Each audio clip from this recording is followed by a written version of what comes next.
Good morning. The hearing will come to order. I want to welcome everyone to today's hearing, and I know we have a lot of members in different hearings. There are a lot of meetings going on this morning. We'll begin the 115th Congress by examining IT because it is so important to everything VA does and everything we all hope to accomplish as part of the department's transformation. From delivering timely care to veterans to ensuring that medical records follow the patient, to making benefit decisions accurately, modern IT systems are essential. This year and next are pivotal because the department has major decisions to make about how to modernize its systems. VA is also beginning several projects they've attempted with poor results in the past, and now is the last chance to get them right.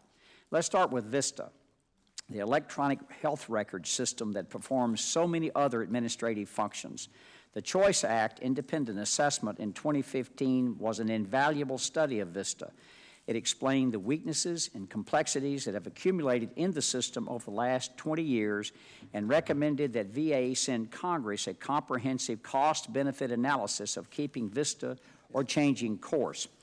Then in 2016, the Commission on Care recommended VA retire VISTA in favor of a commercial off-the-shelf software. However, the VISTA Evolution program was already well underway when these recommendations were issued. VISTA Evolution attempts to catch the system up and put it on a stable course for the future. It is the third major attempt to modernize VISTA in the past decade. Retaining or replacing VISTA is a make-or-break decision for VA. It must be made deliberately and objectively. While the department provided some cost-benefit analysis before and after the independent assessment, it was never as thorough as intended. Senior officials have testified to this committee and said elsewhere that they accept the Commission on Care recommendation. But what does that mean in practice? And that's become less and less clear. VISTA Evolution is now in its fourth of 5 years, and I understand the desire to finish it. VA must judge it realistically against concrete goals, and if it falls short, moving the goalposts is unacceptable.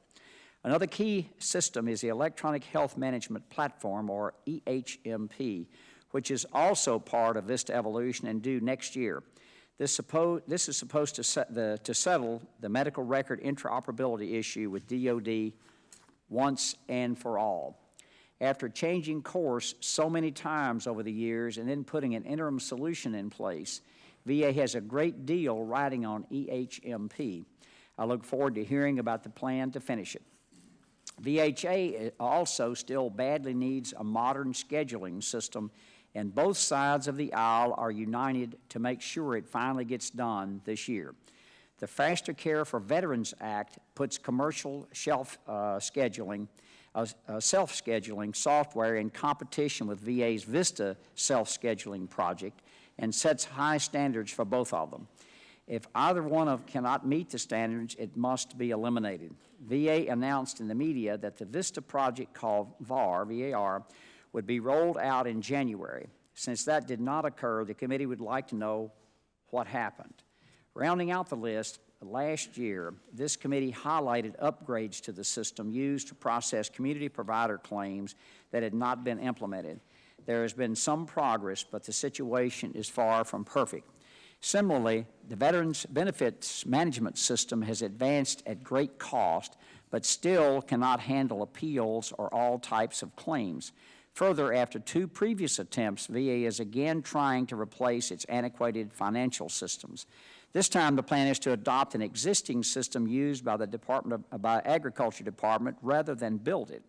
This is very encouraging, but is a complicated, delicate project. Congress recognizes the depth of technology needed by VA. To that end, we have increased the IT appropriations more than 7% on average throughout the last 5 years. All of these programs and others we will address today must use tax dollars responsibly. That is why the Inspector General report released last week on the failed cloud service broker contract is so troubling. Unnecessary data centers are a big problem that devour VA's budget. These contracts were an effort to push the department into the cloud and make headway in consolidating the data centers. But the $5.3 million was wasted and nothing useful produced. That $5.3 million could pay for so many other things. For instance, 70 entry-level nurses in Johnson City, Tennessee. Every account in the budget affects every other account, and we have to start thinking that way. I will now yield to my friend, Ranking Member Waltz, for his opening remarks. Thank you, Chairman Rowe, and I want to thank all of you for being here today. And I appreciate the collaboration of the chairman of understanding we're coming out of the block in this Congress. This is our first hearing in here, and there's a reason for that. IT is the fundamental piece that ties all of the aspects of VA together. Mr. Thomas, I appreciate you being here. I couldn't resist the maybe overused cliche that Groundhog's Day was last week. You are the 4th person since I've been here to sit there telling us when we're going to update the records. And I know it's with a commitment and a vision and a belief that that is going to happen, but I think as many of us have talked, it has not. And I get that about information technology, and I'm thinking back to myself. Was it a bad buy when I bought that Macintosh 2 that was soon replaced by the next one, the GS, which was soon replaced by the new iMac, which was soon replaced by this? It happens. Technology moves quickly. Investments that are made, especially enterprise-wide investments, that's why I think that long-range vision needs to be in place. And VA has a history of doing this right at times with VISTA and electronic medical record. I often say I represent the Mayo Clinic, and they've talked about that. But I've used that since I've been here for now over 10 years. The technology has moved beyond that. VISTA is no longer the state of the art. VISTA is no longer, maybe in some cases, able to do all the things that we need it to do. So I think for all of us, our VSOs, certainly the GAO report, you heard the chairman on this, there's a real desire to get this right. And I challenge my colleagues setting up here is we need to lay the challenge and say in this Congress we're going to get there. So just the things that we're going to focus on today, on the Commission of Care and our VSOs have called for the purchase of a commercial electronic health record. I want to explore that some of where we're going. And I think we thought the VA was moving in that direction last summer. Doesn't appear like that now. That troubles me in terms of long-range vision, and also sitting over on the HASC committee last year of watching DOD in their purchase of an electronic medical record. I know it's more complex, and I don't want to oversimplify, but I think the question I'm going to ask, and I'm sure some of my colleagues are going to ask, is why don't we have the same one? Why aren't we sharing on that? And why aren't we thinking about what's necessary in the future to make that happen? VA remains on that high-risk list because of it. We do have to modernize the infrastructure. Dr. Rowe is right. We need to be strong stewards of the taxpayer dollars. We understand it costs money. I would add also that we've got a lot of qualified people out there, veterans themselves, that can add to our capacity in the IT field. I also recognize, though, you are not exempt from the hiring freeze. So even if we get you the money to upgrade your infrastructure, we can't necessarily put the people in there to do that. And that's going to have to be addressed kind of holistically as we do that. The next point, and I would just say, as I hope to hear today from this, is I've often said we can't talk VA healthcare, even VA in general, in a vacuum outside of the general public. If we're going to talk about choice programs and community-based care and fee-for-service, the inability to communicate amongst the VA and those private sector entities that in many cases are not as far along as VA is. How are we going to think strategically of what this infrastructure looks like to allow safe, secure, and smart transfer of data between the VA and those private sector hospitals? How are we going to work with them to make sure that interoperability is there, not just between DOD and VA, but between DOD, VA, and the private sector where our veterans are receiving care, especially in rural areas? So I'm interested to hear on this. I know it's a challenging job, Mr. Thomas. I appreciate you being there and with your team. But as I said again, I think from my perspective on this is we're going to have to lay down the line in this Congress that are we going to get to that enterprise-wide infrastructure that gets us moving where our folks, because you hear the testimony from the VSOs, our veterans are getting to the point where they're frustrated, and it starts whether it's scheduling, whether it's transfer of electronic medical record, whether it's benefits payments, whether it's smoothing out how we do GI Bill, all those things fall under the umbrella of IT. So I look forward to the testimony, and I thank the chairman for the hearing. I yield back. Thank you, gentlemen, for yielding. Ask that all members waive their opening remarks as per this committee's custom. And with that, I invite our first and only panel who are at the witness table. On the panel, we have Mr. Rob Thomas, the Acting Assistant Secretary for Information and Technology and the Chief Information Officer for the Department of Veterans Affairs. Welcome, Mr. Thomas. He is accompanied by Dr. Jennifer Lee, Deputy Undersecretary for Health Policy and Services, representing VHA, and Mr. Brad Houston, Director of the VBA Office of Business Integration. We also have Mr. David Pauner, the Director of IT Management Issues for GAO. I will now ask the witnesses to stand and raise your right hand. Do you solemnly swear under the penalty of perjury that the testimony you are about to provide is the truth, the whole truth, and nothing but the truth? Please be seated and let the record reflect that all witnesses have answered in the affirmative. Mr. Thomas, you're now recognized for 5 minutes. Chairman Rowe, Ranking Member Waltz, members of the committee, thank you for inviting me to speak with you about our major information technology modernization projects at the VA.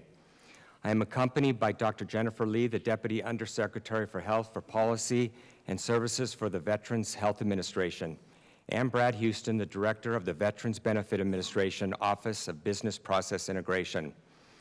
As the Acting Assistant Secretary and CIO for VA, I oversee the development and sustainment of every IT system that supports the Department of Veteran Affairs. I have the distinct privilege of working side by side with colleagues like Dr. Lee and Mr. Houston to ensure that the care, services, and benefits we deliver our nation's veterans are backed by the best technology. Now, I could share with you the number of systems and the number of bits and bytes we process each day, but the most important statistic I can share with you is that 59% of our 8,000-person IT workforce are veterans. I am proud to be a part of that 59%. As a grandson of World War II veterans, son of a veteran, nephew to 4 veterans, and a veteran myself, my responsibility to serve is an honor and a blessing. In 2015, I was living in St. Petersburg, Florida. I had just accepted a VA position there. I had no plans to come back to Washington, D.C. As a native of a small town of 225 people in western Montana, D.C. is a long way from home. I'd already retired from the Air National Guard, served as a Chief Information Officer for a federal agency, and served as the Deputy CIO for the Department of the Air Force. The job in St. Petersburg came with sunshine and a simple focus: improve the veteran experience. Shortly thereafter, I received a call from our former VA CIO. She asked me to come back to DC to redefine our approach and to ensure that everything we delivered in IT had a clear path and clear value. Since that time, we embarked on a complete transformation of the organization, and we continue to execute against our enterprise strategy. We focused on programs and projects that deliver value and outcomes to our veterans by slashing numerous processes, steps, and artifacts to streamline our services. In September of 2016, our new Enterprise Program Management Office was established. We transitioned over 200 projects from the old system to a new agile process. This transition delivered an on-time delivery rate with an estimated 85% cost avoidance since 2015. The enterprise cyber strategy reduced elevated privileges by 95%, remediated 23 million critical and high vulnerabilities, and removed 95% of prohibited software. We are exchanging more health information with DoD than in any time in the department's history. Our VBA claims are no longer paper. The Veterans Benefit Management System, or VBMS, has helped drastically reduce the disability claims inventory. Our Federal Information Technology Acquisition Reform Act, or FITARA score, moved from a C to a B+ in less than a year. VA was one of only 3 government agencies to receive this rating and is the largest and most complex to do so. We went from 19th to 5th in the OMB Customer Service Survey, the only federal organization to advance. We have proved out the concept of a cloud-based digital health platform that includes holistic improvements to healthcare operations, reduce wait times, and improving the veterans' experience. Our nation's veterans have a force of thousands of IT experts looking out for their needs. It is a team working tirelessly day in and day out to modernize the full veteran technology landscape. It is a team focused on action and discipline to ensure a shift from homegrown, separate entities to a fully integrated, modernized environment capable of operating as a cutting-edge enterprise. It is a team intent on becoming a world-class organization that provides a seamless, unified veteran experience through the delivery of state-of-the-art technology. They are well on their way to doing so, and I am honored to lead them. Mr. Chairman, I am happy to answer any questions. Thank you. Thank you very much, Mr. Thomas, for your testimony. And now, Mr. Pounder, you're recognized for 5 minutes. Chairman Rowe, Ranking Member Waltz, and members of the committee, thank you for inviting GAO to testify on VA's IT acquisitions and operations. Technology can help make major improvements so that ultimately our veterans will face shorter wait times to schedule needed care, receive higher quality care, and have their claims processed quicker and more accurately. VA spends billions on IT annually and does not have a great track record for delivering new capabilities. The department will spend nearly $4.5 billion on IT this year. That makes them the 4th highest IT spender in the government, behind DoD, HHS, and DHS. Of the $4.5 billion, only about $500 million goes towards developing or acquiring new systems. The remaining goes primarily towards operational systems, many of which are old, inefficient, and difficult to maintain.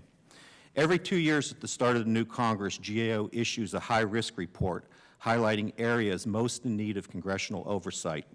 In 2015, we added 2 new areas, managing VA healthcare and managing IT acquisitions and operations, which both highlighted concerns with VA's IT management, including past failures where hundreds of millions of dollars were wasted.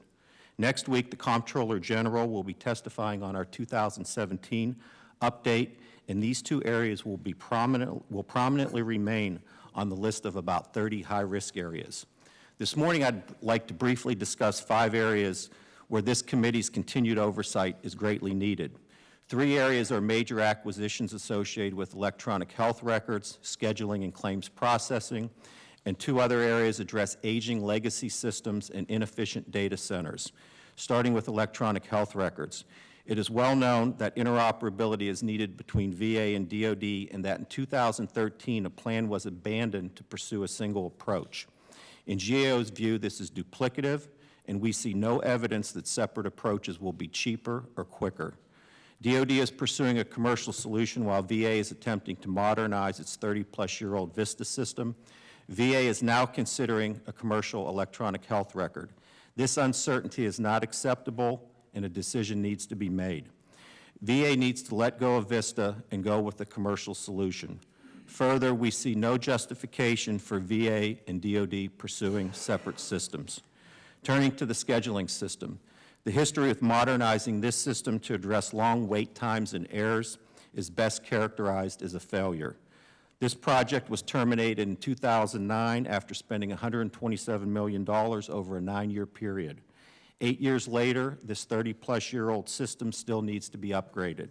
Similar to the EHR situation, there is uncertainty with the approach forward, and a decision needs to be made between enhancing the current system or going with the commercial product. To its credit, I'd like to add that the department has pilots underway looking at commercial products.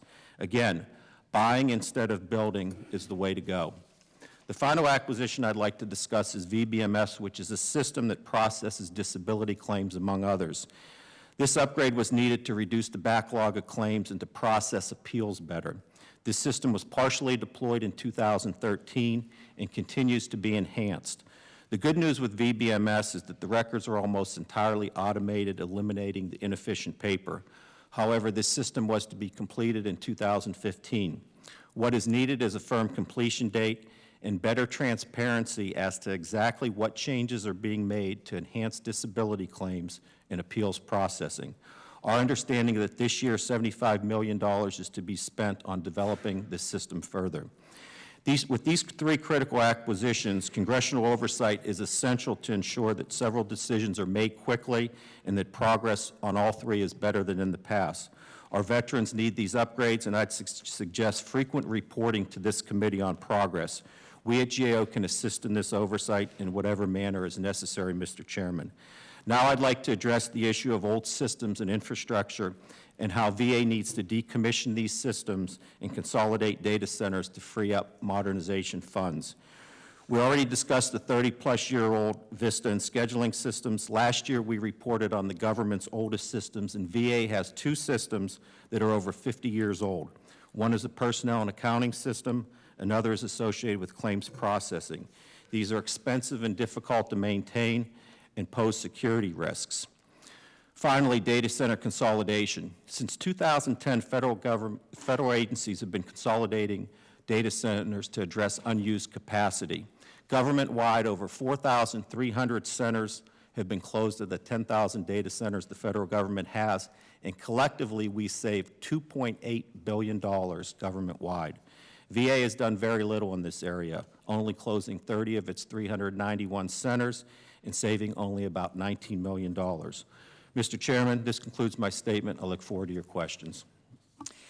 Thank you very much. The written statements of those who have just provided oral testimony will be entered into the hearing record. But now I'll yield myself 5 minutes to begin questioning. First, I'd like to start off with Mr. Thomas.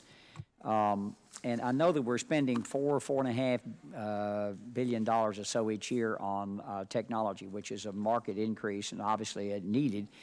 I read in the report that 86% of the money we're spending on IT is used for just maintaining the current system.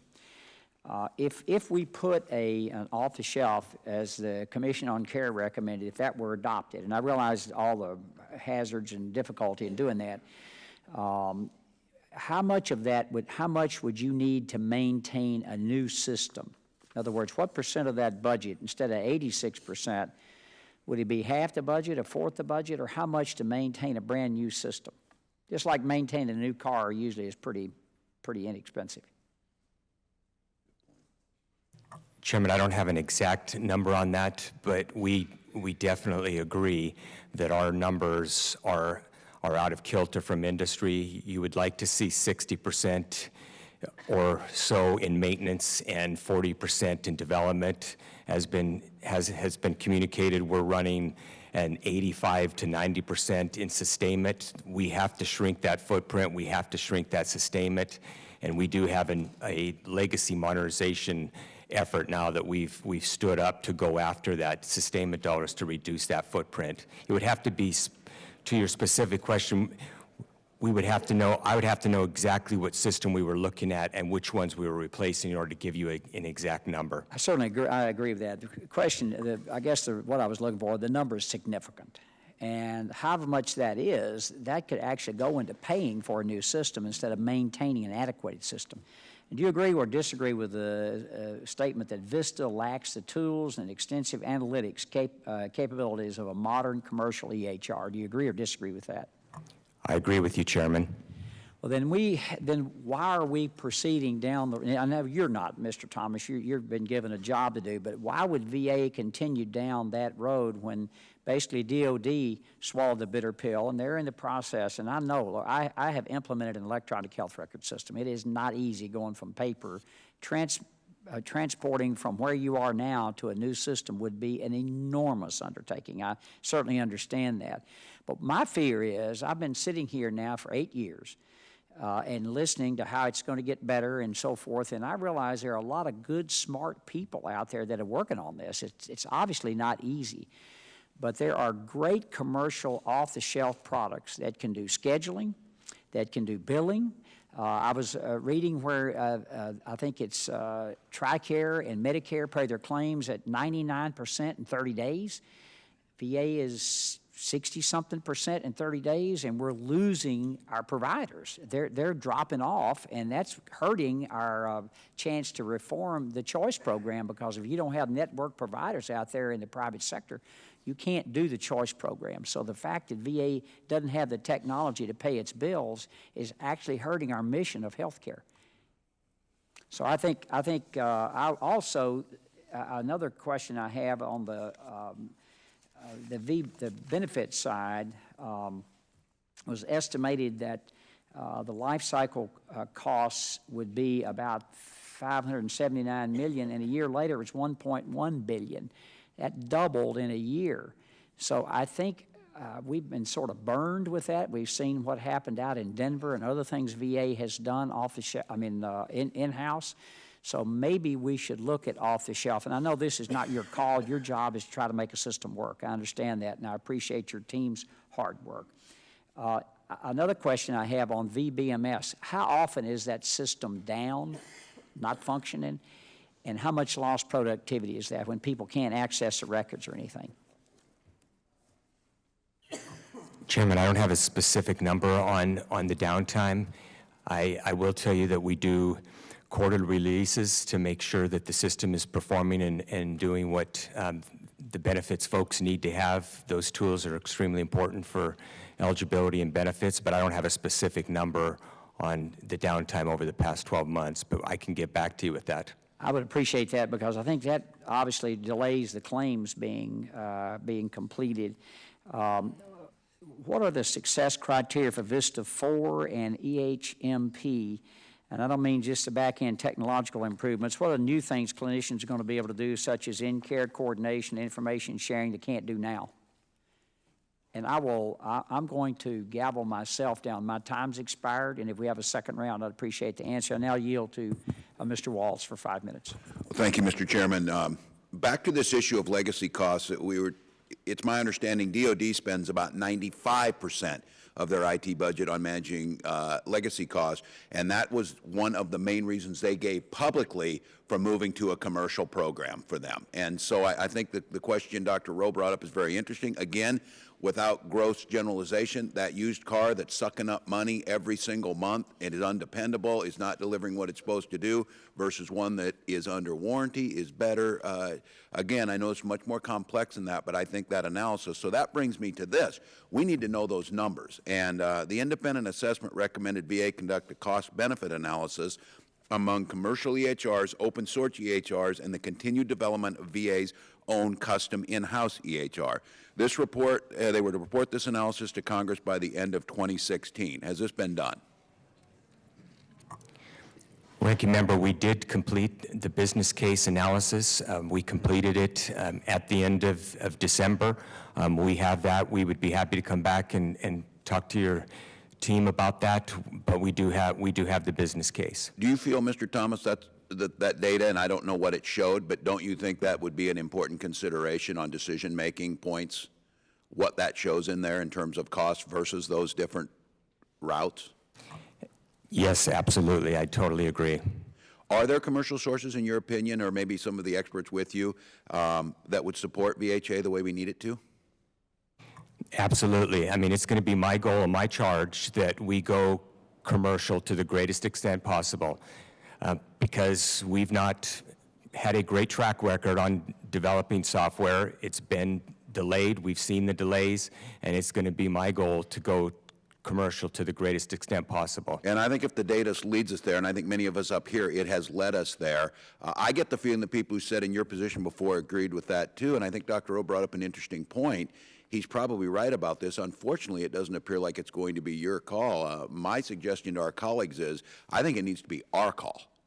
with the money, with the taxpayers, if we're getting the right data in this. If the experts are telling me this is the right way to go, if the data and the analysis shows that, and we're simply choosing to go legacy routes because of unknown reasons, that's when we need to step in and say, no, we are going to pursue this, which leads me to the next one. GAO believes it does not have the assurance from the VA and DOD are pursuing the most cost-effective solution. And Mr. Powner, I appreciate your candidness on this, that they are not doing it. I have talked till I'm blue in the face about seamless transition. I sat in those hearings over in HASC last year, where one of the reasons they gave us over there is that, well, the VA system won't operate on submarines. Perhaps not. I don't know that for a fact. But the issue there being is that we have such unique needs in DOD versus VA that there's no possible way we could design an electronic health record that would have interoperability. It simply didn't address the issue of pay, benefits, all the other things that could be interoperable. Is there any progress in your mind, Mr. Powner, that we are moving towards my 201 file can seamlessly shift over to either VBA or VHA without any glitches? Do you think that's happening? Or No, not at all. Okay. So we hear about all the information they're sharing back and forth. We hear about all the communications that are starting to happen, but none of that matters to the veteran. What I care about is I go into VA and they've got everything there that I don't have to go back home and dig in a shoebox for, you know, whatever it is that was given to me paper format. Look, it's well documented. There's a lot of commonality across the two departments and agencies. Yeah, there are some unique requirements. But what the problem with the federal government is they're so reluctant, not just VA, but other pockets in the government, to buy commercial products and change antiquated business practices. Buy a commercial product and change the business practices. That's why DOD's estimate is so high, because it's primarily going to change the business practices. So let's buy one and change the business practices. And if we have a few one-offs on ships or whatever it is, then we have one-offs. But you can work around the one-offs if you have an 80 or 90% solution for the two departments. And I can tell you this committee, and I'm very careful, again, I keep coming back to the term, I do not want to oversimplify something that's very complex. It's not as easy as people want it to say on all this, but I have to tell you, I cannot talk to a veteran and justify why we're going to spend countless dollars for two systems that may not communicate, that do not improve the veteran experience, that do not make it more secure, and do not guard taxpayer dollars. So I'm at the point now where I encourage my colleagues on this is we need to demand an interoperability. We need to have one system. We need to buy it if it works there, and then we need to be responsible to make sure it's implemented. And 10 more years of it, I can't stand it. Thank you, Mr. Waltz. Chairman Boss, you recognized 5 minutes. Thank you, Mr. Chairman. And if I can, and if the committee will tolerate me going back to the ranking members, just so you know, it is very hard to explain to the general public why it is that we can't take our records from DOD and go right into being a retired veteran, and that same medical record cannot be transferred. That's very difficult to explain to the public. Now, I know it's hard to get done, and I know that the military, and we in the military, have always worked that way, because remember, the computers were turning up whenever I got out of the military, and I still have the blue microfiche. Now I have to have a microfiche reader to be able to see my records, which you can't hardly find those anymore, by the way. That being just an opening statement, that's not where I want to go with the question. I'd like to, if I can, question Mr. Houston with the VBMS. You know, our last numbers we have show that the total cost of the VBMS was about $1.3 billion from January 2015. How much of that the department has spent on developing the VBMS to date? Where are we at as far as the numbers are concerned? Congressman, the development cost is about $500 million. The remainder of that cost is testing, quality assurance, and then the operating cost for running the system, and then the cost of loading the system. Okay, well, the estimated cost, from what I understand, it was $579.2 million, but that was in 2009. Is that correct? Sir, I'm not sure where that number's from. Okay. But we didn't spend $579 million in 2009. Okay, so the real question I have is does the VBMS have the capacity to process pension claims? Congressman, it currently stores all records for pension claims and makes payments for some of the pension claims. This year we will finish the processing, so it'll be able to pay all pension claims through the VBMS system. So it will be done by the end of this year? Yes, sir. Well, if that's to say, now, from start to finish? Yes, sir. Okay. In addition to the payment of the claim, we've integrated incoming pension claims into our central intake system as well, so it will be start to finish Congress. Okay. How much of a priority has this been through your agency? Congressman, I'm new to the VBMS team. However, pension processing has been right behind the backlog as far as the priority for the system's development. Okay. The reason why I'm asking these questions and the concerns I have is each one of us in our office. And one of my busiest members of my staff is a veteran himself that processes these claims. And the process and the length of time that it takes is so devastating to our veterans. And many become frustrated, and they just throw their hands up and quit. And that's not what we want them to do. We want that opportunity for them to receive their claim, do them, okay? Now that doesn't mean we want fraud or anything like that, but those that are truly due the benefits, we need to be able to process them as quickly as possible. And in this electronic age, there's no reason why we should have to wait as long as we do, and why it actually takes an act of Congress to try to push through some of those that are very, very clear and the concerns that we have. So my hope is that you're continuing to work on the system to get it to where it works as fast as possible at the point that the private sector feels it should move. Congressman, that's absolutely correct. And you mentioned end-to-end. I think more important than just end-to-end is automation. End-to-end processing with our same humans has the same constraint. And pension claims are math. And one of the things about moving them into central intake is to extract the numbers they wrote into data so we can do automated decision-making or accelerated decision-making through the use of automation. And that's part of why we need to continue to invest in that system. Okay. Thank you, and I yield back. Thank you, gentlemen, for yielding. Mr. Takano, you're recognized for 5 minutes. Thank you, Mr. Chairman. Anyone on the panel who might answer this question, does interoperability between DoD systems and VA systems depend on using the same vendor? In other words, is VA, if we are going to move toward interoperability, are we in a position where we're going to have to be forced to say, adopt the Cerner system? Because DoD has purchased it first.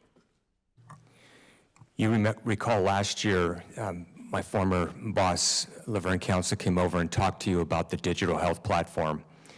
We went down that proof of concept during the summer and into the fall, and what we did prove out in that is that we can have full interoperability with the Cerner EHR with the FHIR, which is the Fast Healthcare Interoperability Resources. It's the industry-leading standard. So we wouldn't have to be on the exact same commercial EHR, and we could have that interoperability you're asking about. So if we were to make a commercial decision, to go fully commercial, we would still have an option to look at different providers and take bids or evaluate who might offer the best value in terms of a contract. Yes, Congressman, that's the plan.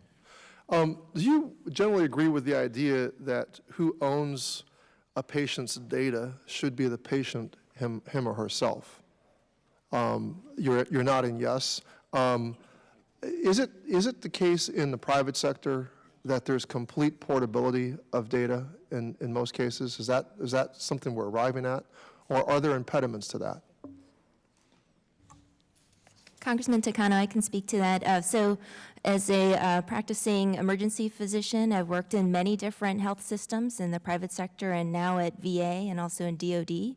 And the interoperability or portability of records is a challenge in many of our systems. We're getting better, but it is still a challenge. Is there a proprietary interest among private healthcare providers to really not be fully portable because they want to keep that information to have some sort of economic advantage? In other words, that data is valuable in terms of being able to not share, that really they're not fully on board with that the patient has a full ability to have that data be portable.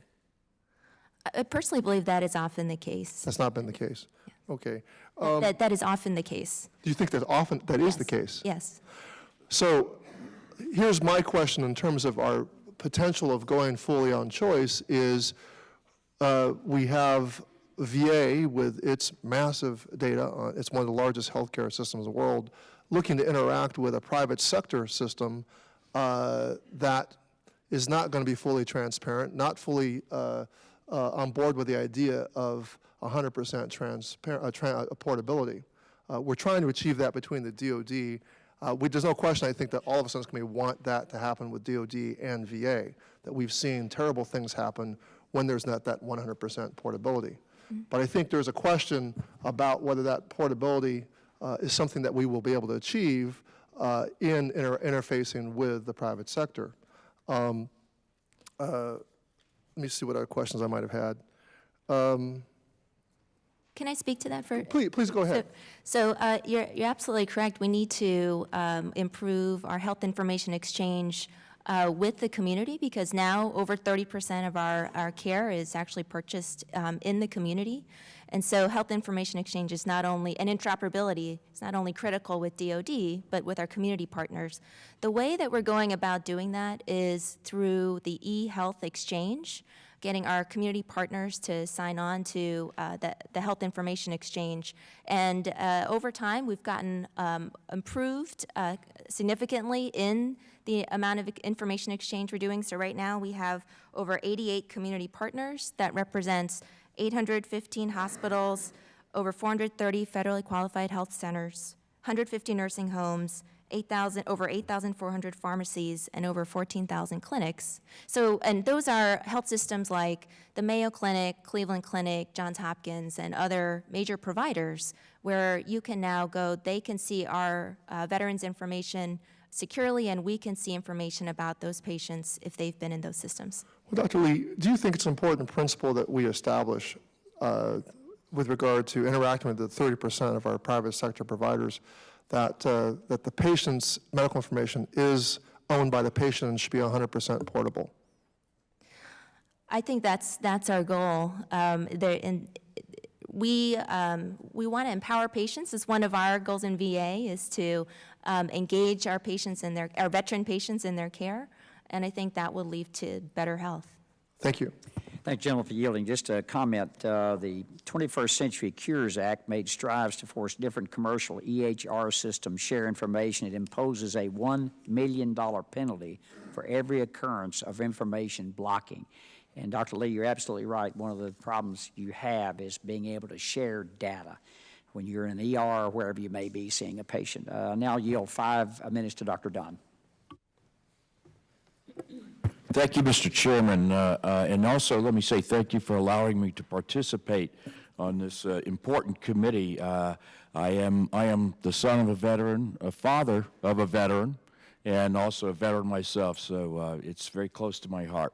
Mr. Thomas, I understand the VA has yet to resolve some 9,500 outstanding system security risk identified by the IG as recently as March of last year.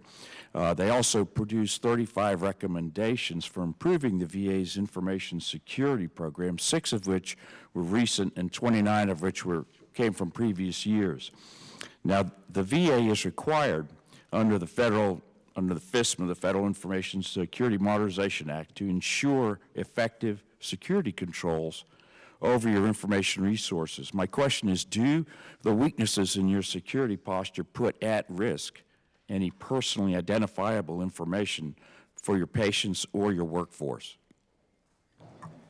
Thank you. I would say protecting the veterans' data and the employees' and data is job one for me. It's what keeps me most focused and most concerned. As you communicate, we have had a number of findings. We have closed 3 of the 8 findings. We have 35 plans in play right now. We have a very large focused team, and we plan to close all of those findings at the end of 2017. So it is a major focus.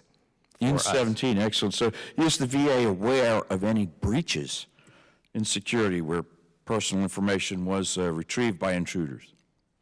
I'm not aware of any at this time, but I can get back to you if we have had some. Yeah, I've not been told. Obviously, we'd be curious to know that. And finally, can you share with the committee why the VA has had so much trouble? What's keeping you from better securing this system? And you spoke to the timeline, so that was my final.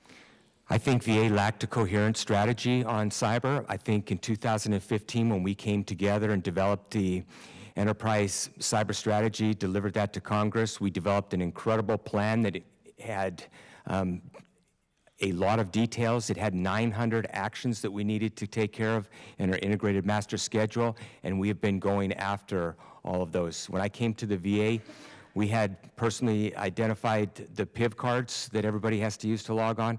We were at less than 10% when I came to the VA. Leaving FEMA, we were at 99 when I left FEMA. Coming to the VA, we were at 10. We're now at 85%. We've made incredible progress in the last 18 months. Thank you. Mr. Parner, in your expertise, do you wish to add anything, elaborate on any of those comments, or? No, I would just say on the information security front, that was IG work, not GAO's, but the good news is they're aware of those vulnerabilities and they're fixing them. I think the question of the breaches, I think another important bit of information for this committee would be the number of times the VA's been attacked, whether there was a breach or not. Because sometimes you might have a full breach, but your understanding of who's hitting us and at what frequency, you kind of need to know that too, and that's very important. And can you share those numbers? I don't have that information. We have not done detailed work on it, but that's clearly something that the Chief Information Security Office Who do you would think have. the actors are? Who's trying to breach your information? It's all over the board. I mean, I do some detailed work at things like on NOAA ground systems for our weather satellites. They get hit. And we did some recent work on that. And, you know, it's all over the board when you look at that. And that's why it's important. It's great that the vulnerabilities are being addressed and that hopefully there haven't been any breaches where PII has been disclosed. But knowing the frequency of those attacks is very helpful because it helps us secure better. And we just need to be open with that because it's continually increasing. Thank you. We would look forward to seeing those numbers. Mr. Chairman, I yield back. Thank you, gentlemen, for yielding. Ms. Brownlee, you're now recognized for 5 minutes.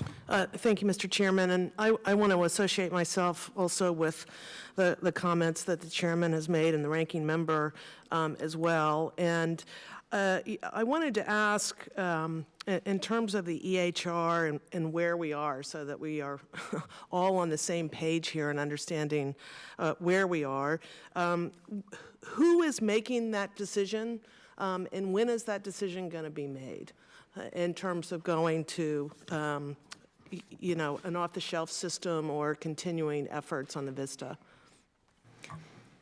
Thank you. I'm confident we're going to go commercial. I can't speak for Dr. Shulkin. I hope for a speedy confirmation so that he can come on and help us work through that.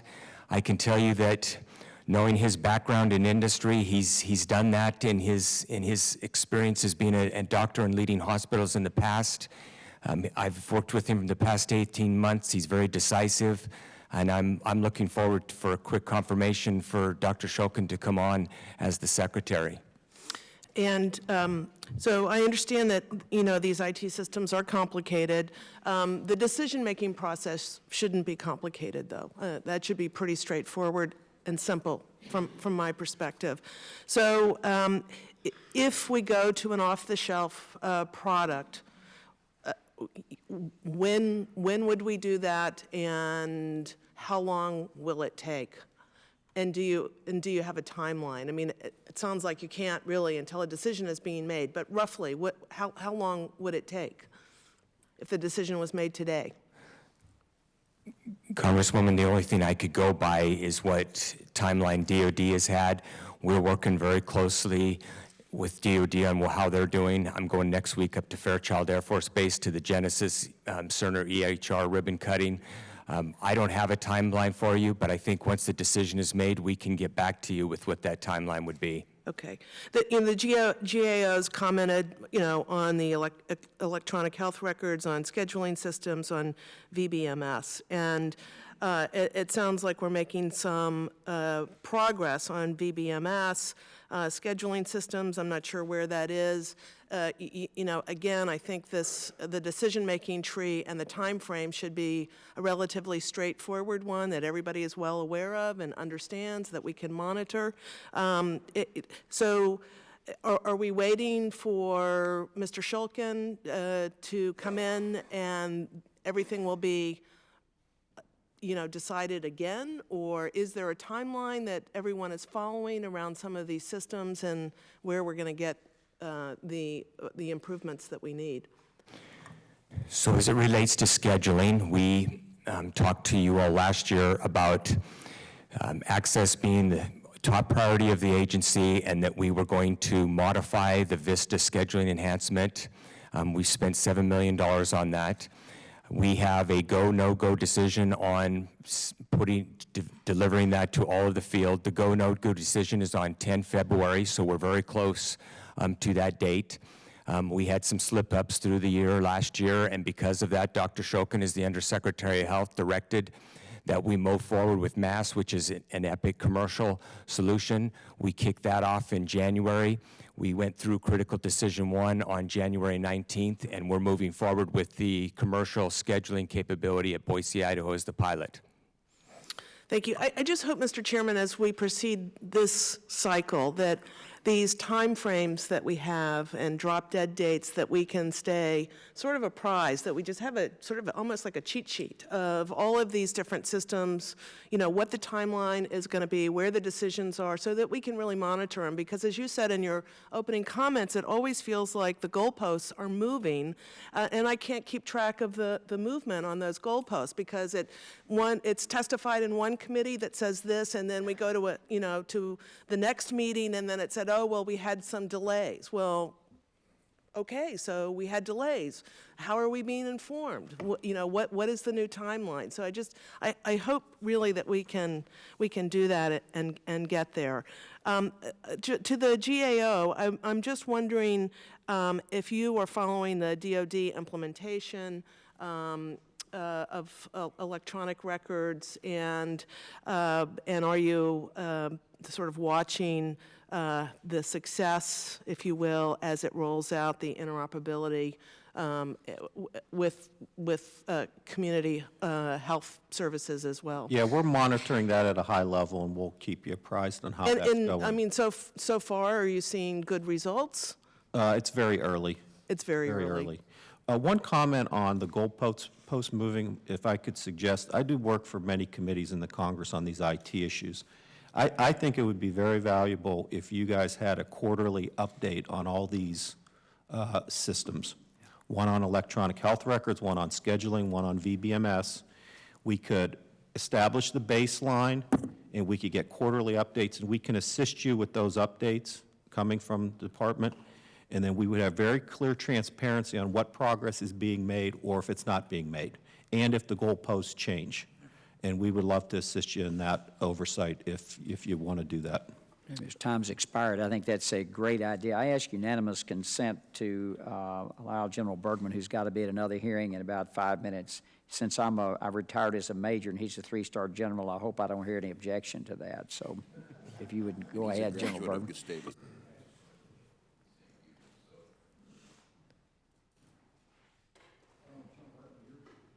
Fire away. Yes, sir. I'm an 04. You're. Pay attention here, or listen to the question. Mr. Poner, your testimony states that the VA operates approximately 240 information systems. Of that 240, how many are major, how many are minor? Or is there a third category? I don't have an exact number on majors or minors. I will say this, VA has to report on the IT dashboard on what's called major investments. The problem is with their major investments, some of those investments have multiple systems rolled up underneath that. Most of what they do there is major operational systems and major systems that are in acquisition. I think the big thing going forward when you look at their split on their IT spend is each year the amount of money they spend on development continues to lessen, while the amount of money they spend on their operational systems and salaries increases. So we're below $500 million on this $4.5 billion, and that's really what we need to kind of reverse that trend. They're not alone. This is a problem across the federal government, but a 10-90 split close to that's not where we would need to be. Okay, thank you. Mr. Thomas, how many of those systems does the VA believe are necessary to really accomplish the mission? Congressman, I think the systems we currently have that are even antiquated or necessary for the mission, I would probably say that we have 5 majors. I would consider VISTA a major, VBMS a major, our interoperability is as major, MAS is a major, and then the newer one is our financial modernization. Those would be what I would consider the big 5. Okay, thank you. Again, Mr. Powner, how would you recommend that the VA go about the modernization of some of these specific systems to eliminate those maintenance costs that you referred to and to free up money for new innovation? Yeah, so the modernization or development needs to go hand in hand with the decommissioning of the old systems. So for instance, the one system I mentioned, BDN, which does some claims processing, that is tied to some of their modernization efforts. We need firm decommission dates. The challenge in the government is we continue to modernize, and VA does do the right thing on incremental development. We encourage that, but you need an end game like on VBMS. When are you going to be able to deploy VBMS completely? And then when are we going to be able to turn off this old accounting system, the old claims processing system that are 50 years old? I will add that data center consolidation, there's an opportunity there not only to modernize and secure our data better, but to save hundreds of millions of dollars if they got serious about it. We mentioned DOD, that they have a worse split on legacy versus new development, but DOD has a great data center consolidation effort, and I think they're planning to save about $4.5 billion when it's all said and done by about 2019 on consolidating data centers. VA needs to get in the same boat with DOD on data center consolidation because you can shift inefficient spending into the development bucket. Thank you. Mr. Thomas, would you like to add to that at all? Well, I would just completely agree. We have to shrink our footprint. We have often sided with delivering more functionality versus shutting down and decommissioning legacy systems. We're now going after this in an aggressive way. We actually have stood up a team in order to go after sunset dates of our systems. We have to shrink our footprint. If we don't shrink our footprint, we don't free up dollars that we can develop and deliver capabilities to serve the veterans and improve the employees' experience. We're going after this in a big way. Okay, thank you. Mr. Chairman, I yield back the rest of my time. Thank you. Thank you for yielding. Ms. Christie, recognized for 5 minutes. Thank you very much, Mr. Chairman, and I just want to say to General Bergman, who is the chair of the Oversight and Investigations Committee, as your ranking, I would look forward to working with you and ask perhaps from the chair that we could have those quarterly reports unless they're coming to the full committee. I'm going into my 3rd term. This was the very first hearing we had when the class of 2012 came, and it's discouraging. There sounds like there's been some progress, but there's a lot of confusion still, and I don't understand why we don't get progress reports and why we only find out about this when we come to these seemingly annual first hearings. So I'd take you up on the GAO suggestion that we get quarterly reports. I think it is a complex area, but we deal with a lot of complexities in the United States Congress. We deal with a lot of big budgets, and we deal with a lot of IT. And it's discouraging to me to continue to hear about systems that are 50 years old, that pose a security risk that I can't even imagine. How many people work in the VA that can do anything on a 50-year-old system? Were they 7 years old when they started? I mean, how long have they been there? Who can work on these systems? Well, we've always had transition plans, but to your point, the available resources for those aging systems get smaller every year as people retire and as people separate. That's what increases that risk. That's what makes this even more important that we get these legacy systems shut down. And these aren't minimal systems. Accounting, this is how we're keeping track of all these tax dollars across our country. Claims processing, this is why we hear from veterans who wait years, dozens of years, trying to get their fair shake on the services and the claims that they're due. So I just want to join those of us on both sides of the aisle about our frustration. I am interested in your testimony that buying instead of building is the way to go. That at least seems to be some progress from where we were with the Vista and the Alta, and we want to keep our own, and we don't want to look at the other. But I've got to ask you a question because there's a terminology question that I'm concerned about. We hear about off the shelf, and that, I presume, is a term of art for a private, proprietary, commercial product. But when you use that going commercial, we recently heard from a VA witness that you're moving toward developing the digital health platform, which actually is not commercial. That's a public-private partnership, not off the shelf. And my understanding is that that could take up to 25 years. It doesn't currently exist. It would require a substantial effort, I would imagine a substantial cost. And look, you realize, because this is your goal as well, we're put here to serve the veteran first and serve the taxpayer at the same time. And I've just got to ask you, what is it that you're referring to? Are you talking about going commercial, or are you talking about some kind of public-private partnership that would take a long time to develop? So when we did the digital health platform, in that it had Vista as one of the options, but it also had a number of commercial off-the-shelf capabilities that went along with it. For example, customer relationship management out of the box, already not something that we'd have to custom build. The analytics engine came out of the box and it was available. So there were commercial products along with our Vista, so it's a hybrid. Can I ask you about scheduling? Because I know I had a meeting in my office, now this is 4 years ago, with a company that I thought was brilliant. They had a scheduling product that would create efficiencies by taking into account people who are unlikely to show up to their appointment. They have a long history, they have travel issues, getting a ride, you know, any of the number of issues that our veterans deal with.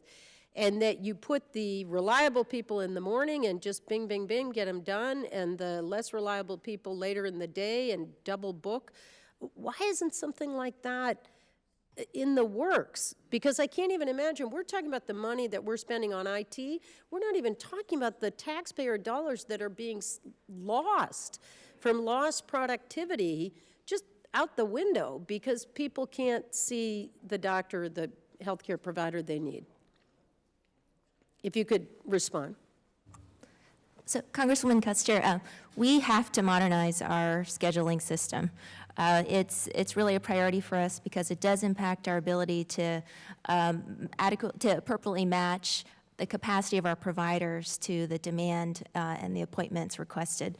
So as you heard from Mr. Thomas, we are moving forward with the commercial scheduling solution, MASS, that will really revolutionize the way that we are able to serve. And my time is up. What's the time frame on that so my subcommittee can keep track of that?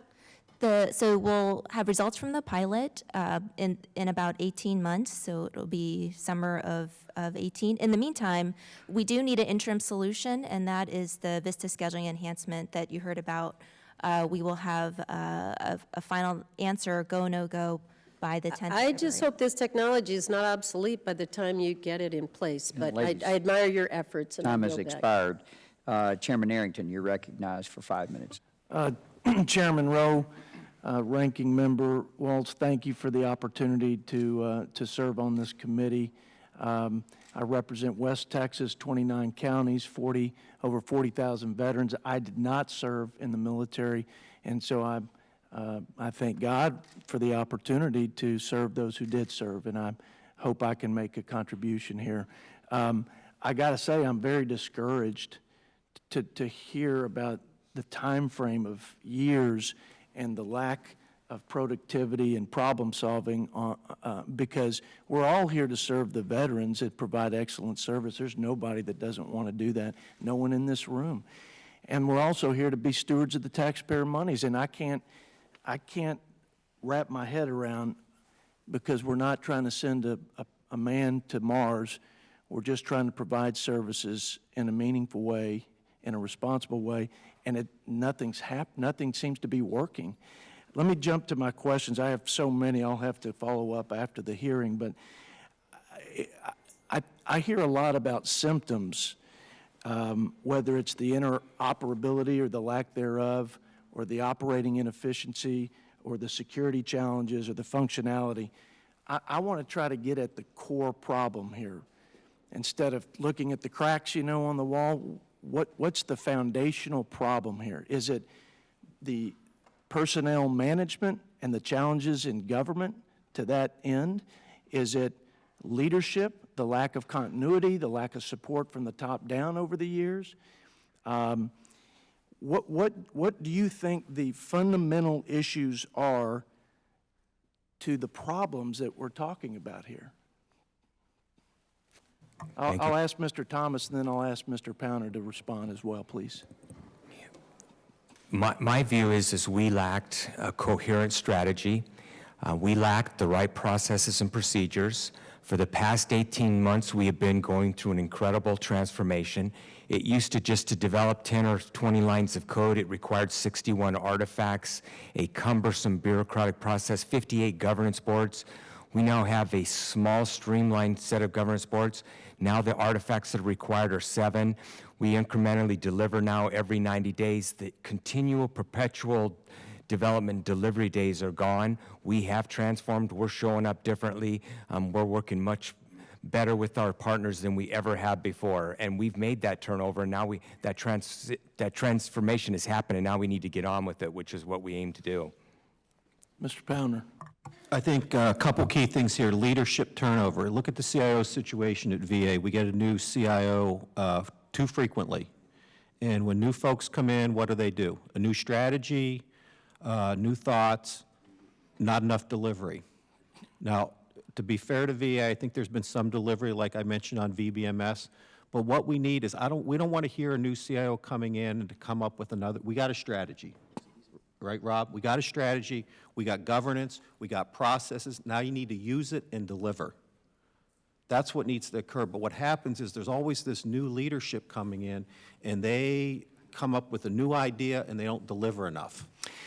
Are those processes and strategies memorialized in a strategic plan that we can have and consistently and repeatedly hold accountable the next group that comes in if folks are being replaced so often? We actually think there are processes. We have done in-depth look at processes and governance at VA. Pretty good.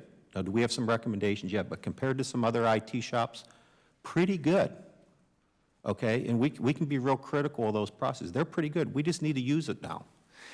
Well, let me jump to another issue. The mention of the 85% of the budget being spent on operating versus development. How many employees are there in the IT shop there at the VA? 8,000, Congressman. 8,000. What do you spend as a percentage of your budget on employees, not development costs, but employees at the agency? North of $1 billion. North of $1 billion. And Mr. Powner, have we benchmarked those numbers to other departments and agencies throughout the federal government? And is the VA above, way above, outrageously above? They have a lot more employees than most departments and agencies. They are one of the largest. So yeah, $1.3 billion of their $4.5 billion goes towards salaries. Here's the issue, though. Some of the, like we talked about those old 50-year-old systems and the COBOL programmers. You pay a premium after a while when these folks all start retiring. You either pay a premium to your employees or you pay a premium to contractors. So as you hold on to those old COBOL-based systems that are 50 years old, it's just getting worse every year. Every year it gets worse. Gentleman's time has expired. I'll now like to recognize a very proud New England Patriots bragging fan, Mr. Poliquin, for 5 minutes. You know, Mr. Chairman, I am very pleased that you brought that up, and I don't want to chew up a lot of my time, but you notice, sir, that I'm wearing my New England Patriots necktie on today. Now, this is a very serious topic we're talking about today, Mr. Chairman, but we have so many sports fans that are veterans, so this is a great day in America, Mr. Chairman. It is a great day for the New England Patriots, and I thank all of our veterans in this country for pushing us over the goal line. With that said, Mr. Thomas, we all love our veterans. And I thank you for your service to our country, sir. We just love our veterans. In Maine 2nd District, we have about 65,000. Throughout the entire state of Maine, about 125,000.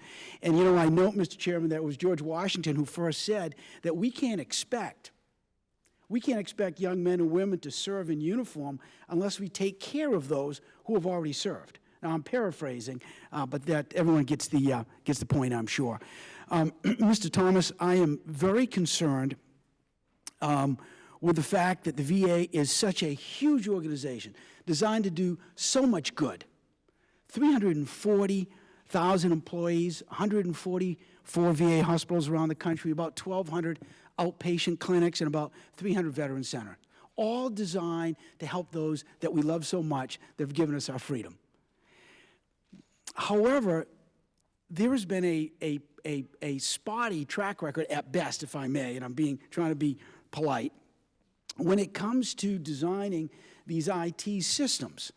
And those of us that have been involved in the business community for a while understand that it's really difficult to design your own system internally and then customize it. It's very, very expensive.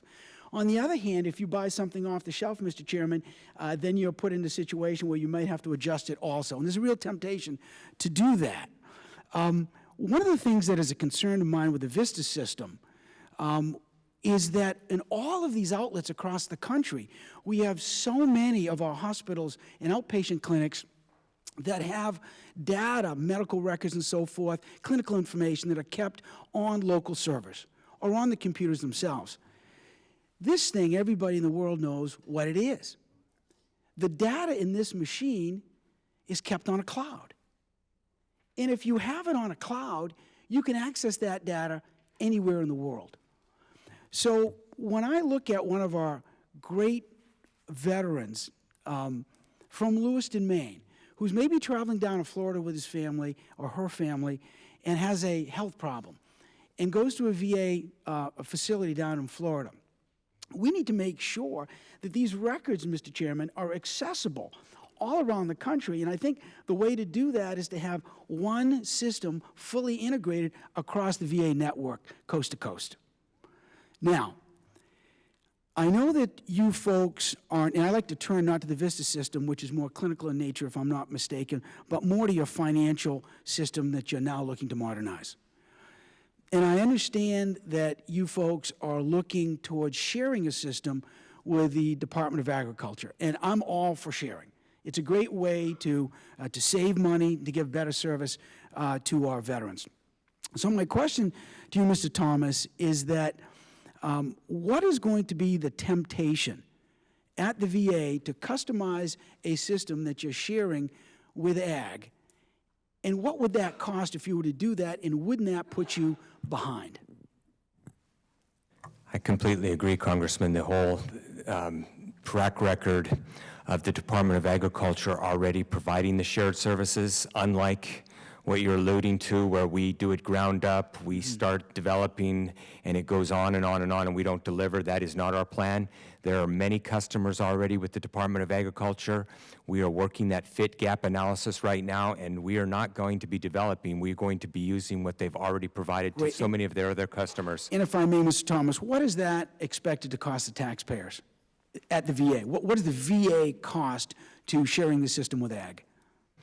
The total cost to date, we're showing it just a little less than $400 million. We're starting with $40 million this year. $400 million to share a system that already exists? Yes, sir. And when do you expect to be fully integrated with this system? How long is it going to take? They're still working on the fit gap analysis. Ed Murray is the CFO, and he has an executive steering committee that I'm a member on. They're working the gap fit analysis. Once that gap fit analysis is complete, we'll have a schedule and a timeline. And how long have they been working to try to find out when this will be done? It is a recent start with fiscal year 17, so we're just getting started. We're just getting rolling. I believe my time's expired, Mr. Chairman. Thank you, gentlemen, for yielding. Dr. Winstrup, you recognized for 5 minutes. Thank you, Mr. Chairman. Thank you all for being here today. You touched on something before that I'd like to dig into a little bit deeper, which is really this continuity of leadership and the ever-changing roles that you may have depending upon whoever comes in next. And so just out of curiosity, I'll start with you, Mr. Pounder. When did you come into the VA? Well, I'm with GAO, so I've been with GAO since about 2004. And working on this type of, this entity for how long? I'm actually new to the VA, but I've done a lot of IT work across all federal departments and agencies for the last 12 years. Have you ever worked on anything as large as the VA? Yes, I do a lot of work at IRS on their tax systems modernization, same challenges. Okay. And Mr. Thomas, basically same question. You've been in your role for how long? The current role, since the administration left, I've been in this role for less than a month. Okay. I've been at the VA since 2015, and I've had a role similar to this when I was in the deputy CIO for the Air Force as a deputy to a lieutenant, many lieutenant generals in a row, 5 in fact. But this is probably one of the larger missions you've had to take on then, as far as the size and scope of what we're embracing here? Yes, Congressman, that would be true. Okay. So talk about that, and you come from the Air Force, there's change of leadership there. So what kind of things have you seen that have been the detriment to that entity? And how do you feel now that with Dr. Shulkin, who has been here, taking over as the secretary, what do you anticipate as far as perhaps better continuity, or what do you see as far as that goes, or are we looking at a whole new direction? So last week, I gave a public media broadcast out of the television studio to all 8,000 employees. I communicated that we are going to continue with our strategy, with our plan, with our framework. I said, now that Laverne Council has gone to make the big bucks, what changes do I plan to make? I don't plan to make any change. That is why she brought me into this role. I was considered her left flank for the last 18 months. During her entire tenure, I was right there with her, and that's why I'm in this role today, to continue on. Okay, I appreciate that. Would anyone care to just touch on briefly, if you can, for me, like the current state of access and interaction amongst providers, VA providers that are outside the walls of the VA, i.e. choice, and those that are inside the wall, and how is that progressing, and what are the problems and challenges that you have? Thank you, Congressman. So the Choice program continues to evolve and improve. We've made a lot of progress, although we know there's still a lot more work to be done.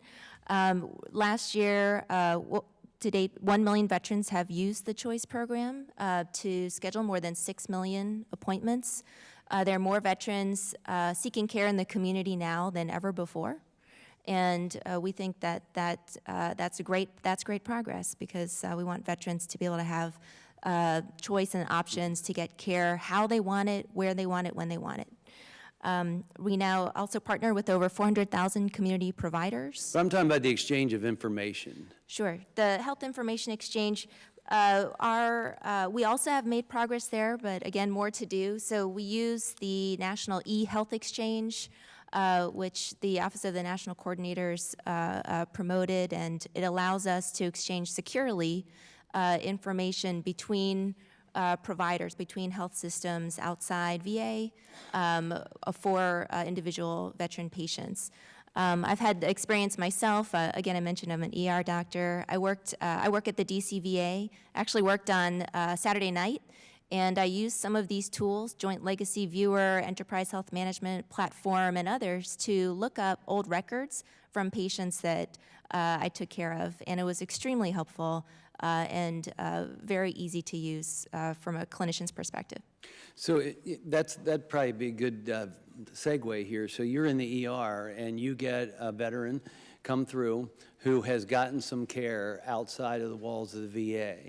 And so how rapid are you able to gain access to what has been going on with the specialists that they see or whatever? If the providers that they were seeing are participating in the eHealth Exchange, we can get that information very rapidly.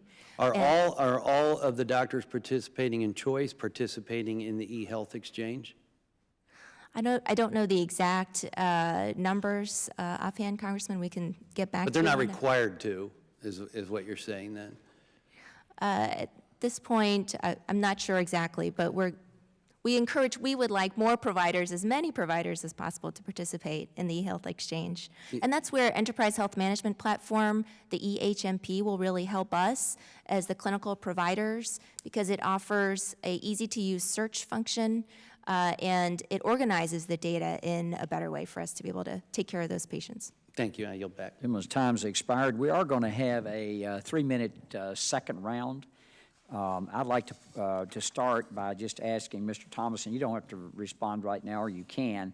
The accessibility for the visually and sensory impaired is very important. In 2012, OIT issued a memo requiring compliance with Section 508 of the Rehabilitation Act by January 2013. It said no software that failed to comply could be deployed. The committee held a hearing on May 2014 and found progress was not good. All systems and websites Section 508 compliant now? I don't have an answer, Chairman, if they all are. I'll have to get back to you on that. I know we're really aggressively working that, and I'm really confident in the leader we have overseeing that and his team. I think it's extremely important for our sight-impaired veterans, so I would like to get a report on that. And then back to Dr. Lee, you were about to answer my question before I cut myself off on the success criteria for Vista 4, and you just mentioned in EHMP, and not just the back end, but what are the new things that clinicians are going to be able to do to coordinate care and information they can't do now? So EHMP is necessary because it helps us meet some of our unique clinical needs as providers in VA. So in VA, we practice in teams, as you know, and this platform enables us to work together to send messages and communicate more easily as a team. So that's one thing. Another thing it does is better clinical decision support. So we have tools right in the electronic health record that help us make decisions about which lab tests to order, which medications to provide at that point of care. And another important thing it does is, and this is really critical, is that it actually works not only with Vista, but with commercial systems. So it provides many options for us. It's not just for Vista. It can help us to standardize our clinical work processes as we move to any system in the future. Mr. Poliquin mentioned this a minute ago, but I think absolutely getting away from all these servers all over the place. I know our practice moved to a cloud many years ago where you can access that information. That's absolutely critical for the country to have a central repository for medical information. Otherwise, it doesn't do me any good to be at one hospital 10 miles away if I can't get the information other than just take another history and kind of fly by the seat of my pants. A lot of duplication. It's expensive. We order more tests than we need to order. So I think I would encourage VA to very rapidly get rid of all that information all on site on an individual computer and a server there on site and get to a central cloud-based. I'll now yield to Mr. Waltz, 3 minutes. Well, thank you, Chairman. And I'm thinking about the integration and how we move this, but I'm reading from your trade manual, Healthcare IT News, and it says, in the latest example of a world-class health system yanking its established electronic health record in favor of blue-chip vendor, Mayo Clinic is migrating to Epic. And here's what it said. Epic will deploy a single integrated EHR and revenue cycle management scheduling system at the renowned campus. This will replace Mayo's 3 currently EHRs and their accounting system and will be the foundation for the next several decades of care and delivery at the world-class institution. They started exploring in April of 15 and they've implemented. And there are a few people that they're at 50,000 plus employees, that scale and that size. My question is, and maybe it goes to the GAO, is it unrealistic for me and this committee to think that we can come to that conclusion, we can decide to migrate, we can set the working groups in place, and we can have a drop-dead deadline? Because this institution spread around the world in multiple states, 50,000 plus employees, went from their own proprietary long legacy system, and 18 months made the switch. Is it possible for us to start getting our mind wrapped around that? Absolutely. You need a decision, a plan, action. And I would also say VA is one of the best at this. Go incremental. You don't need to roll out an electronic health care record initially that does everything. roll it out on a small-scale basis and grow it. They're one of the best agencies at doing that. They know how to do that. So I just feel like I'm going to get slow rolled again and not get there. And I am tempted, and I don't know what our constitutional authority is. I want to drop dead date. If you look at this historically, you leave it up to the departments and agencies, I think it's going to happen. I think Congress, with your oversight, whatever you want to do quarterly or whatever you want to do, but I think if you need to manage it with a heavy hand to ensure that deadlines are met. Decisions are made, deadlines are met. No, and I appreciate that. And to some of the members who are here, I know now I get to tell the old guy stories. Almost 8 years ago, Dr. Rowe and I were exploring this. We went to Iraq and Afghanistan. We went down to Battalion Aid Station and watched a wounded soldier come off of an IED hit in Afghanistan. Watched them open up multiple computers, followed them back to Bagram, where they had multiple computers on, followed them out to the transport plane on the way back to Landstuhl, did not have the capacity to send forward electronically the x-rays, so they were taped to the chest with a big, do not lose on that, followed them back to Landstuhl where they arrived, and then followed them back to here, and then over the years have watched those patients migrate to the VA, with the whole intention of that was, as you might imagine, that was an incredibly complicated, complex process that at times I've had folks in my office, because of the lack of records, we have a young man, and Dr. Rowe hit on it, lost his sight because we didn't have timely record exchange. So this is care at the heart of this. It's not a spreadsheet. It's a diagnostic tool that we've got to get right. I yield back. Thank you, gentlemen, for yielding. Mr. Higgins, you're recognized for 3 minutes. Thank you, Mr. Chairman. Question for Mr. Thomas. Regarding the Momentum financial system, sir, how did the VA system get so out of date while agriculture has stayed current? And what plans does the VA have to ensure the upkeep of this system following its implementation? Congressman, I'd say that there have been attempts before a number of years ago that have not gone well. As I stated earlier, the one thing we're not going to do this time is do a ground-up development effort ourselves. We are, in fact, going to use the best practices and lessons learned from, like, for example, GSA is using the Department of Agriculture Shared Service. We are going to subscribe to that and use that instead of developing it in-house. And in your opinion, this has been the focus in years past, sir? Is this a newly discovered effort to keep up? This is definitely a new approach. The last approach was us bringing in other capabilities and developing that long development cycle we've discussed before. This is already using existing shared services that are already being provided to a number of government organizations today. And we're just going to share those lessons learned and move out and make it happen for the VA, because we are really antiquated in accounting and financial at the VA right now. Thank you, sir. I yield the balance, Mr. Chairman. I thank the gentleman for yielding. Mr. Chairman Arrington, you're recognized for 3 minutes. I think it was you, Mr. Thomas, and by the way, thank you guys for your time and your insight, but you mentioned that you wanted to go commercial to the greatest extent possible. There seems to be this inordinate and unnatural preference to just fix it from within, use the 8,000 employees and the billion-dollar budget instead of going off the shelf. What's up with that? Why is there the default to just fixing it from within and this resistance to going off? So over the years, you said you're committed to it now, but there have been lots of years these guys have been on this committee and seemingly little progress. So could you answer that for me? In my view, Congressman, it's because when VISTA started out, it was called Decentralized Hospital Computer Program, and they hired developers across the nation in all of those VAMCs, and that's been the VA way.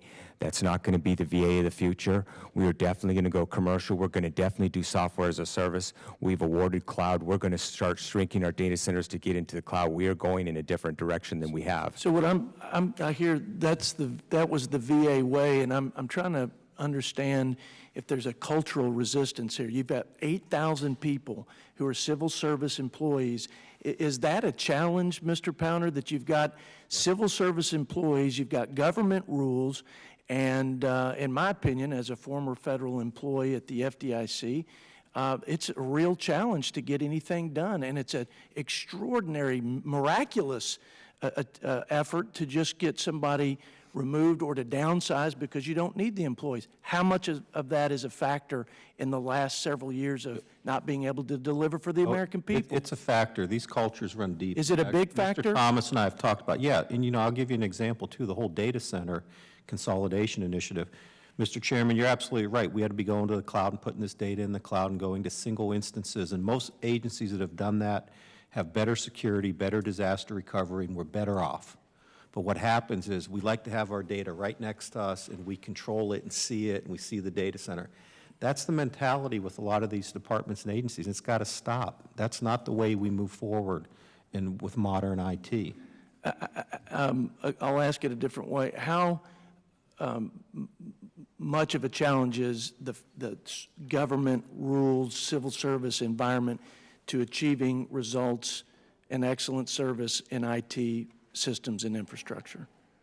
Big challenge, tremendous challenge? Oh, it's a challenge, sure. That definitely contributes. Real quickly, I've just got a few. What would be wrong with, given the lack of continuity and leadership, having a multi-year enterprise architecture plan audited by the private sector and approved by this committee and then implemented by the VA, but it's on a multi-year time frame? Has that ever happened? Why is that a bad idea? I think multi-year strategies are good. I think I'll throw something else in. I think OMB's leadership out of the White House needs to play a role too. So there's times like this data center consolidation initiative, it was led out of the White House since 2010. We ended up putting it in law in the Federal Information Technology Acquisition Reform Act in December 14 to continue it. And certain agencies didn't make a lot of progress, like VA, and OMB let them get away with it. That's wrong. OMB should step in, and there should be leadership out of the White House, too, on this. Thank you. Gentleman's time has expired. Dr. Winston, would you recognize for 3 minutes? Thank you, Mr. Chairman. Thank you for these insights today. It's appreciated. Dr. Lee, going back to what we were talking about before, in my practice, we'd have patients in our region going to different hospitals, going through different ERs, whatever the case may be, and we were able to consolidate and be able to go online in our offices to access what patient care they got somewhere else, and it was extremely helpful, obviously, to us. Again, not repeating tests, things like that. So you talked about the e-health exchange and the ability to access those types of things. Is it a relatively simple access, and is it relatively easy to both read and write into it as a provider? And should every provider that sees a veteran under a VA system be required to have access to this and use it, in your opinion? So, Congressman, we've made tremendous progress in interoperability. The key to that under Vista Evolution was the Joint Legacy Viewer that actually gives us access to the DoD records for our patients. 2.5 million patient records have been viewed through the Joint Legacy Viewer. I don't mean just DoD, but I mean community care that people are getting today, too. So the Enterprise Health Management Platform allows a very simple search ability for those types of records. I've tried it myself. It's easy to use. It helped me taking care of a patient. Some of these tools, as you said, you need that data right when you're seeing the patient to be able to make clinical decisions. Well, what I'm asking is, today in the community, if someone's getting care in the community, are the community providers required, doesn't sound like they are required, to be able to use this network? And are they required to write into it as well, so that all of those records are there? This is what I'm trying to get at, that because people are going in various places, how easy is it, or are we not requiring that people are engaged in an information system that will give you in the VA emergency room access to whatever else they've had done? Because, and say, oh, well, we don't have that one. Should we be requiring everyone to participate in this, every provider that sees a veteran? I think that would be the goal. One of our challenges actually is we need a statutory change to Title 38, Section 7332, which this was actually put forth last year by Congressman O'Rourke on this committee, the Vet Connect Act last year. But one of our barriers in health information exchange and sharing is that the veteran has to opt in to sharing of their entire record because of certain protections that are in Title 38. What we'd like to do is change that to an opt-out model so that we can share securely that information with community providers. That will really help us tremendously in sharing health information.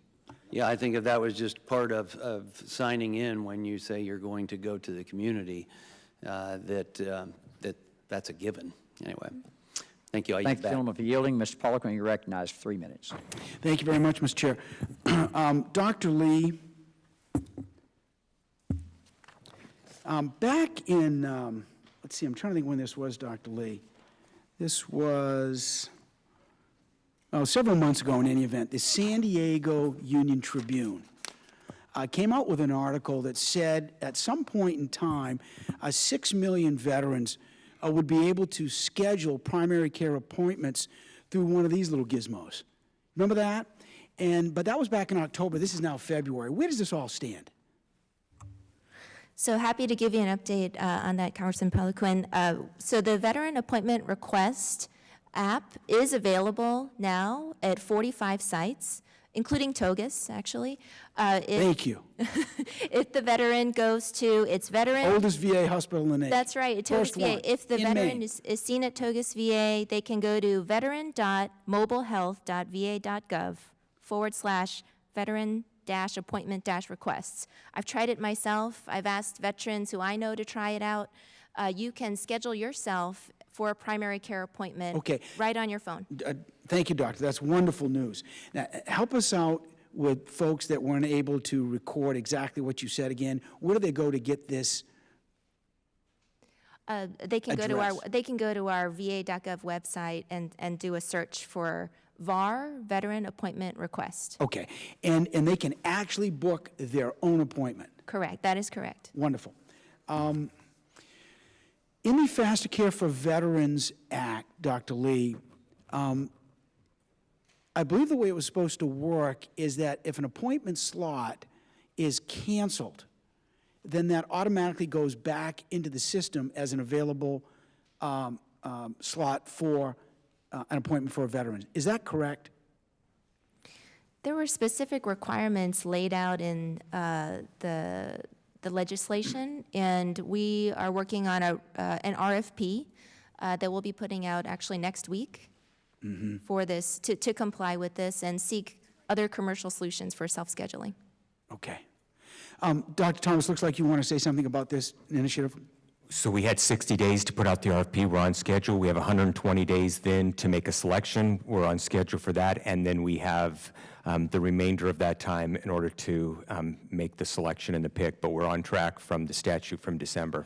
As a culture at the VA, Mr. Thomas, how are your folks going to accept this new technology? You said you have 8,000 folks that work for you in the IT area, but there are 340,000 system-wide.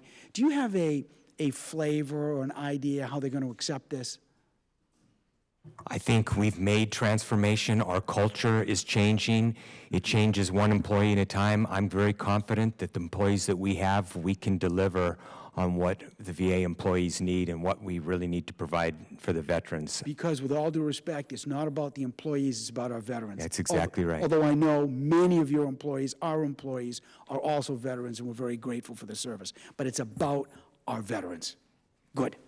I believe my time is just about expired. Yes, thank Mr. gentlemen for Chair. yielding. And I want to thank our witnesses. It's been a great panel. I think it's impressive that the first thing we started, the first hearing we've had in this Congress, 115th, was amazingly well attended.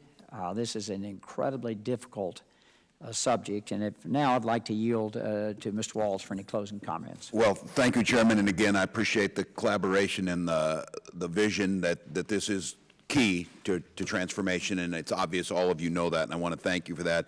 I'd also like to say, Mr. Powner, thank you for giving us a candid assessment, and Mr. Thomas, I agree. I too am very optimistic, and I've been here before, and I I often say I'm the eternal optimist because I supervised the high school lunchroom for 20 years, but I think you give me reasons to be optimistic. The one thing I would say for the gentleman from Texas, that there's a role for us to play in this in terms of more than just oversight, and they're right on the question gets asked. He's right about a multi-year strategy, but what he needs to, and I would ask him to work with us on this, there is no private business that would budget by 90-day CRs. There is no budget that would have arbitrary freezes on positions that should be plussed up and others should be gotten rid of. And having the black and white of that without an honest discussion makes it very difficult for you to do that. And when we made the argument, and Dr. Rowe was there as a champion for advanced appropriations to make sure that our political squabbles didn't get in the way of delivering for the health care side of the VA, we exempted the IT from that. So, yeah, our healthcare folks are there, but our MRI can't be used or serviced because the budget froze or whatever it might be. So I want to say we understand our responsibility in terms of oversight. We also need to understand our responsibility giving you consistency in the budgeting. And the gentleman is right on this, is we should know if all 8,000 of them are delivering if they're needed. And you said it right, 60% of them are veterans. So we got good folks working there. But my concern of this is, if someone retires or leaves, do you have the capacity to rehire them, or all of the things that go into accountability? Is more than just getting rid of people. It's filling the right people in the right jobs to deliver to veterans. So we take that seriously, and I thank the chairman for what I consider a very important, and I have to tell you, we're at a different spot than we've been in a while in terms of where this is headed, and that's good. Thank you, gentlemen, for yielding, and again, thank the panel for you all for being here today. And I think just the closing comments I have is that essentially all of these hearings are going to be based on providing the highest quality of health care we can for our veterans, having them receive the benefits in a timely fashion that they have earned. And to do that, I think the absolute key, Mr. Thomas, is the seat you're in. If you can't process claims, or if you can't process, when we can't build a network to see our patients, our veterans outside the VA, unless we're paying the providers outside the VA. When you don't make payments, they get out of the system. They can't afford to stay in it, even though they may want to. And I've said this once, I've said 50 times here, I didn't like the number they wrote on the check, Medicare wrote on it, but they wrote the check, and at the end of the month, you got paid. So I think that's one of the things we have to do. I think providing that network out there without the information you get and share with us cannot be done. And I think the other things that were brought up today are incredibly important about centralizing to the cloud, where you have accessibility to that information. What Dr. Lee is saying, look, there's a doctor who's going to be in an emergency room at 3 a.m. this morning seeing somebody they don't have any information on. That's hard. You don't make the best decisions. If you can get that information timely, you can reduce the number of tests, provide better care. So what you do is critically important for the whole function of the VA system, and I think can be done more efficiently and cheaper. And I know that our next hearing is going to be with the Secretary, and it'll have to do with the choice program and how we reintroduce that. But I really believe what you're doing with the technology piece is centerpiece, and it sounds to me like, and we'll get better numbers going forward, there may be not enough, but a significant amount of money in the budget that could be saved with an off-the-shelf program that does all that to actually fund it, or fund a significant part of it, and we'll get into that in more detail. But I do want to wish you, Mr. Thomas, thank you for the great work you're doing, and with the next Assistant Secretary, great success and a long tenure also, so we can keep somebody in the spot a while. I ask unanimous consent that all members have 5 legislative days, which revise and extend their remarks and include extraneous materials. Without objection, so ordered. Again, thank the witnesses. No further witnesses. Meeting is adjourned. Thanks, Chairman. It's a good start. Thank you. It's a good start. Grace, thank you. Yeah, I know you might have looked bad.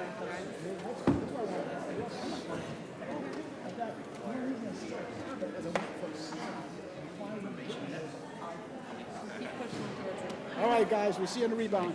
Thanks. Yeah, nice to meet you, sir.